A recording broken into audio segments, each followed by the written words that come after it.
ஒவ்வொருவருக்கும் இனிய புத்தாண்டு நல்வாழ்த்துக்களை தெரிவித்துக் கொள்கின்றோம். 2026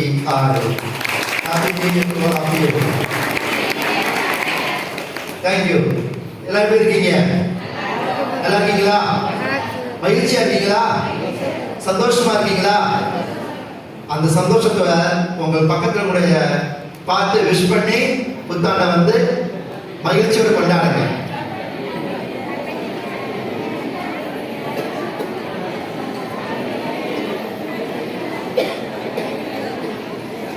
சரி, இன்று போல இன்னும் வரக்கூடிய நாட்களிலும் வருடங்களிலும் நீங்கள் இந்த மகிழ்ச்சியோடும் சந்தோஷத்தோடும் வாழ தொடர்ந்து உங்களுக்காக ஜெபிக்கின்றோம்.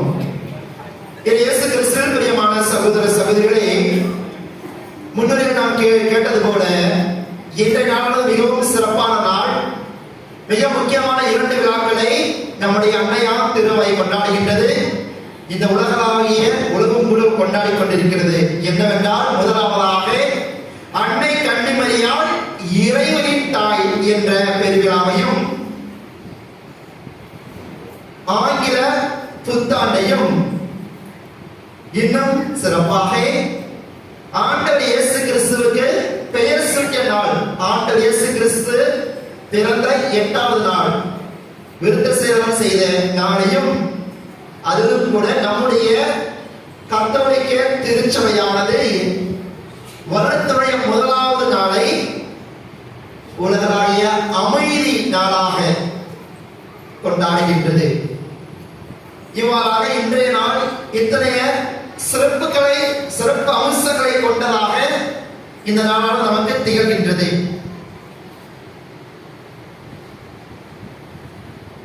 போன வாரத்துல, அதாவது நம்ம தஞ்சாவூர் டைசஸ்ல வந்து என்ன பண்ணாங்க, ஜூப்ளி கொண்டாடினாங்க.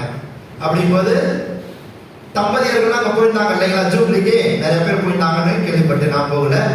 அதனால கண்டிப்பா உங்க பக்கம் போயிட்டு இருப்பீங்க. இவ்வாறாக ஒரு ஊர்ல வந்து 25 வருஷம் திருமணமான தம்பதியர்கள் வந்து அந்த வருஷம் சில்வர் ஜூப்ளி கொண்டாடிருக்காங்க. அப்ப பக்கத்தை பார்த்து கேட்கிறாரு, எப்படி வந்து இந்த 25 வருஷமா நீங்க நல்ல முறையாக வந்து உங்களுடைய வாழ்க்கையை வாழ்ந்திருக்கிறீர்கள், உங்களுடைய திருமண வாழ்க்கையானது இந்த வகையாக சீரம் சிறப்பாக மகிழ்ச்சியாக இருப்பதற்கு காரணம் என்னன்னு கேட்ட உடனே கணவர் சொன்னாரா, திருமணமான பிறகு, பொதுவா திருமணமான பிறகு இப்ப எல்லாம் என்ன ட்ரெண்ட்னு கேட்டா ஹனிமூன் போவாங்க இல்லைங்களா. அதே போல இந்த தம்பதியில ஹனிமூன் போயிருக்காங்க. எங்க கேட்டா சிம்லாவுக்கு போயிருக்காங்க. அங்க போயிட்டு குதிரை சவாரி செஞ்சிருக்காங்க. அப்ப வந்து 2 பேரும் தனித்தனி குதிரையில போயிருக்காங்க. கணவருக்கு ஒரு குதிரை, மனைவிக்கு ஒரு குதிரை. மனைவிக்கு கிடைத்த குதிரையானது ஒரு சுட்டி குதிரையா, துருதுருன்னு இருக்குமா. நம்ம வீடுகள்ல ஒரு சில குழந்தைகள் வந்து ரொம்ப துருதுருன்னு இருப்பாங்க இல்லையா, யாரும் சொல்லி கேட்க மாட்டாங்க. அது மாதிரி ரொம்ப துருதுருன்னு இருந்துச்சா அந்த குதிரை.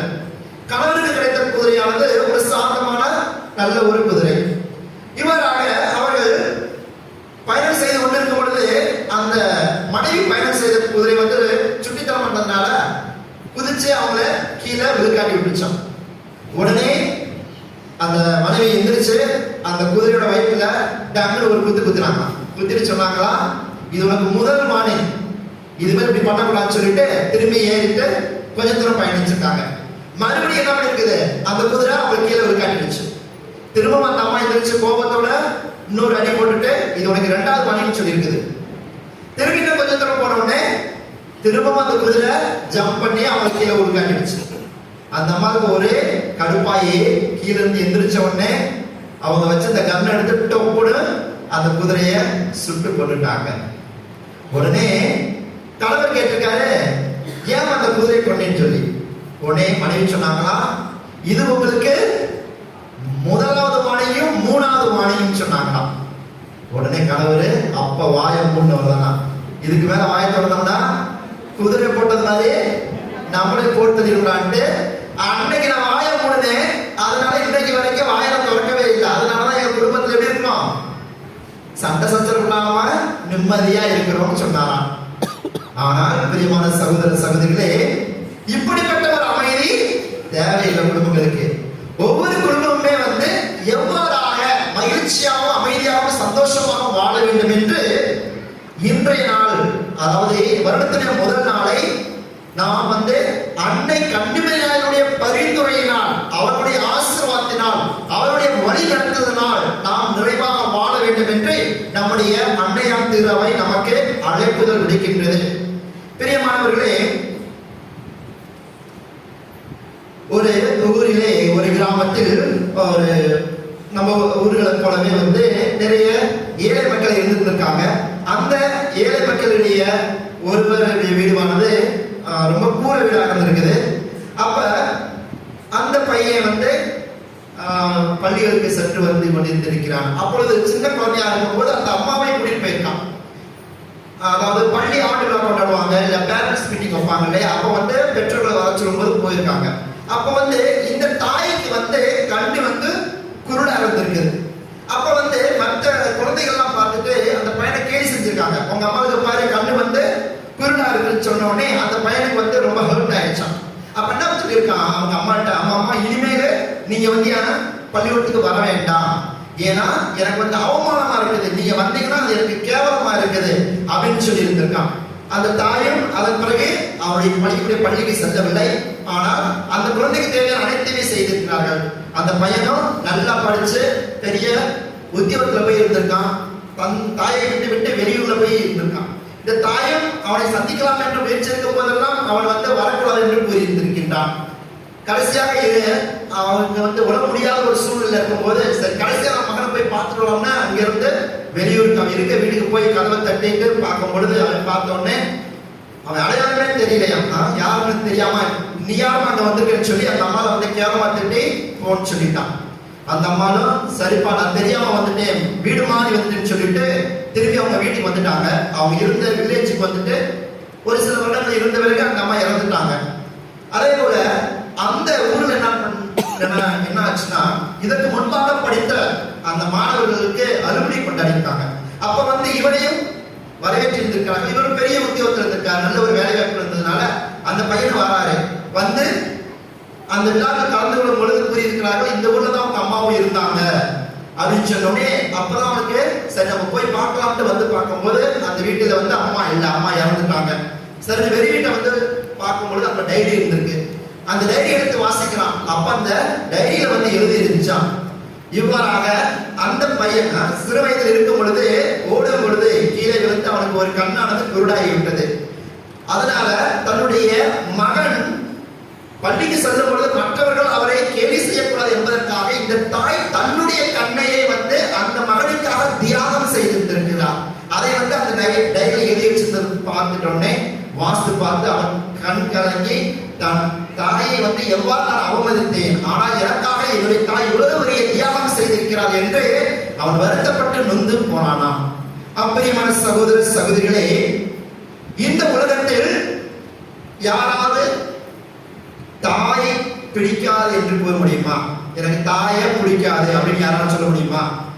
நான் சொல்ல மாட்டேன். ஆனா நீங்க யாரும் சொல்லுவீங்களா? யாருக்காவது உங்களுடைய அம்மாவை பிடிக்காது என்று சொல்ல முடியுமா? நிச்சயமாக இந்த உலகத்தில் பிறந்த யாராலுமே அதை கூற முடியாது. ஏனென்றால் தாயை பற்றி இவ்வாறாக ஒரு கவிஞர் கூறுகின்றார், என் முகம் பார்க்கும் முன்பே, என் குரலில் கேட்கும் முன்பே, என் குணம் அறியும் முன்பே என்னை நேசித்த ஓர் இதயம் யாரு? என் அம்மா மட்டும்தான். என் முகம் கருப்பா சிவப்பா வெள்ளையா என்ன கலந்து தெரியாது, ஆனா நம்மளை அன்பு செய்தவர் நம்முடைய தாய். என்னுடைய குரல் எப்படி இருக்குது என்று அறியாமலே நம்மை அன்பு செய்தவர் நம்முடைய தாய். நம்முடைய குணம் எவ்வாறு இருக்கும் என்று அறியாமலே நம்மை அன்பு செய்தவர் அந்த தாய். இவ்வாறாக நாம் பிறரை அன்பு செய்வதற்கு முன்பாகவே இந்த உலகத்தில் நம்மை அன்பு செய்த ஒரு இதயம் இருக்கிறது என்றால் அது நம்முடைய தாயாகத்தான் இருக்க முடியும். ஆனால் தாயை பற்றி கூறும்போது நிறைய பாடல்களை பாடியிருக்கிறார்கள். ஆனால் எப்பொழுதுமே இந்த உலகத்திற்கு தாய்க்கு ஈடாக யாருமே இருக்க முடியாது இல்லைங்களா? அது அழகாக கவிஞர் பாடுவார் இல்லைங்களா? இந்த உலகத்துல ஆசைப்பட்ட அனைத்தையுமே வாங்கி விடலாம், ஆனால் அம்மாவை வாங்க முடியாது. சரி, ஏதாவது கடவுளை கேட்க முடியுமா? எனக்கு 1 கிலோ அம்மா கிடைக்குமா, இல்ல 10 கிலோ அம்மா கிடைக்குமா? நீங்க போக முடியுமா? நீ கோடிக்கணக்கான காசு கொடுத்தாலும் சரி, எங்க கடையில போய் வாங்க முடியுமா அம்மாவை? வாங்கவே முடியாது. ஏனென்றால் தாய் தன்னைத்தானே தியாகம் செய்து கொண்டு, தன்னைத்தானே வருத்திக் கொண்டு, அனைத்து வகையான தியாகங்களையும் செய்து தன்னுடைய மகனுக்காகவும் அனைத்து வகையான இன்னல்களையும் இக்கட்டான சூழலை ஏற்றுக்கொண்டு இந்த உலகத்திற்கு நமக்கு இந்த உயிரை கொடுத்திருக்கின்றார். இந்த உலகத்தில் நீங்கள் நானும் வாழ்ந்து கொண்டிருக்கிறோம் என்றால் இது நம்முடைய தாயினுடைய தியாகம், பெருமை, அன்பு, உழைப்பு இவ்வாறு நாம் அடுக்கிக் கொண்டே செல்லலாம். இவ்வாறாக இந்த உலகத்தில் தாய்க்கு ஈடானவர்கள் யாரும் இல்லை என்று கூறலாம். இப்படியாக இந்த உலகத்தில் பிறந்த சாதாரண தாய் இந்த அளவுக்கு பேரும் புகழுமாக நாம் அவர்களை போற்றுகின்றோம், புகழுகின்றோம் என்றால் இந்த உலகத்திற்கே தாயாக இருக்கக்கூடியவர் நம்முடைய அன்னை கன்னிமரியாள். இந்த உலகத்திற்குரிய ஒவ்வொருவருக்கும் தாயாக இருக்கக்கூடியவர் நம்முடைய அன்னை கன்னிமரியாள். அவர் எவ்வளவு அன்பு கொண்டிருப்பார், எவ்வளவு பாசம் கொண்டிருப்பார். அதான் ஒருமுறை கூறுவார்கள், உலகில் தேடி தேடி அடைந்தாலும் மீண்டும் அமர முடியாத சிம்மாசனம் எது என்றால் அது நம்முடைய தாயினுடைய கருவறை தான். இந்த உலகத்தில் பிறந்த அதுக்கப்புறம் திரும்பவும் அம்மாவுடைய வயிற்றுக்கு போக முடியுமா? முடியவே முடியாது. அதனால எங்க திறன் கிடைக்காது. அதனால இந்த வருடத்துடைய முதல் நாளிலே நம் ஒவ்வொருவரும் என்ன செய்ய வேண்டும் என்றால் நம்முடைய பெற்றோரை கண்கலங்காமல் காப்பாற்ற வேண்டும். இது நம் ஒவ்வொருடைய தலையான கடமையாக இருக்கிறது. அம்மாவை அன்பு செய்ய வேண்டும். நான் என்னுடைய அம்மாவை அன்பு செய்வதற்கு முன்பாகவே என் அம்மா என்னை அன்பு செய்திருக்கிறார். அதே போலதான் நீங்களும் உங்களுடைய பெற்றோர்களை அன்பு செய்வதற்கு முன்பாகவே உங்களை இந்த உலகத்தில் அன்பு செய்வது என்றால் அது உங்களுடைய தாய் மட்டும்தான். Praise the Lord. Praise the Lord. இன்று அந்த கடவுளுக்கு நாம் நன்றி செலுத்தணும். இதற்காக எனக்கு நல்ல ஒரு தாயை கொடுத்திருக்காங்க, நல்ல ஒரு தந்தையை கொடுத்திருக்காங்க, நல்ல ஒரு குடும்பத்தை கொடுத்திருக்காங்க. நாம் ஒவ்வொருவருமே நம்முடைய குடும்பங்களுக்கு கடமைப்பட்டிருக்கின்றோம். ஒரு சில நேரங்கள் என்ன பண்ணுவாங்க, தந்தை தாய் சில நேரம் கோபத்தை திட்டுவாங்க. எதற்காக? நான் நல்லா இருக்கணும் தான்.